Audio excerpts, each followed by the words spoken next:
সোমবার নেতাজি ইন্ডোরে মুখ্যমন্ত্রীর বৈঠক। চাকরিহারাদের সঙ্গে বৈঠক করবেন মুখ্যমন্ত্রী। চাকরিহারাদের কিভাবে বসতে দেওয়া হবে, ব্যবস্থাপনা নিয়ে প্রস্তুতি বৈঠক করছে তৃণমূল কংগ্রেস। বৈঠক করলেন তৃণমূলের 3-4 জন হেভিওয়েট মন্ত্রী, এমনটাই সূত্র মারফত খবর পাওয়া যাচ্ছে। আপনাদের আরো একবার জানিয়ে রাখি, সোমবার গতকালই মুখ্যমন্ত্রী মমতা বন্দ্যোপাধ্যায় তিনি ঘোষণা করেছিলেন যে 7ই এপ্রিল সোমবার নেতাজি ইন্ডোরে মুখ্যমন্ত্রী তিনি চাকরিহারাদের সঙ্গে সাক্ষাৎ করবেন, তাদের সঙ্গে কথা বলবেন। কিন্তু এই যে ব্যবস্থাপনা নেতাজি ইন্ডোর স্টেডিয়ামে তাদের কিভাবে বসতে দেওয়া হবে সেই বিষয় নিয়ে প্রস্তুতি বৈঠক করলো তৃণমূল কংগ্রেস। যে বৈঠকে ছিলেন তৃণমূলের 3-4 জন হেভিওয়েট মন্ত্রী।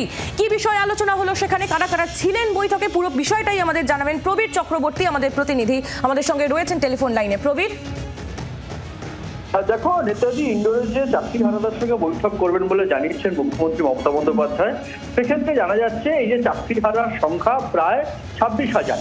এই সমস্ত 26,000 প্রতিনিধি চাকরিহারার সঙ্গে বৈঠক করার কথা রয়েছে মুখ্যমন্ত্রী মমতা বন্দ্যোপাধ্যায়।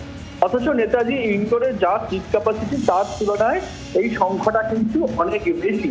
সেক্ষেত্রে দাঁড়িয়ে যদি 20-22,000 ক্যান্ডিডেটও যদি এখানে আসেন বা চাকরিহারা আসেন, তাদেরকে কোথায় কিভাবে বসতে দেওয়া হবে যাতে সবাই মুখ্যমন্ত্রীর বক্তব্য শুনতে পান, তার জন্য খুলে দেওয়া হতে পারে ক্ষুদিরাম অনুশীলন কেন্দ্র, লাগানো হতে পারে গান সহ বিভিন্ন বিষয়। এই সমস্ত অ্যারেঞ্জমেন্টের জন্য দক্ষিণ কলকাতায় প্রায় প্রথম সারির 4 জন মন্ত্রী তারা আজকে বৈঠক করেছেন বলে জানা যাচ্ছে। একদম প্রথম সারির 4 জন মন্ত্রী যারা বৈঠক করেছেন যে কিভাবে নেতাজি ইন্ডোরে বসতে দেওয়া হবে, কিভাবে ক্ষুদিরাম অনুশীলন কেন্দ্রের ব্যবস্থা করা হবে যাতে সবাই মুখ্যমন্ত্রীর বক্তব্য শুনতে পান, এই সমস্ত প্রস্তুতি নিয়েই কিন্তু দক্ষিণ কলকাতায় আজকে প্রথম সারির 4 জন মন্ত্রী একটি বৈঠক হয়েছে বলে সূত্র মারফত জানা যাচ্ছে। ধন্যবাদ প্রবীর।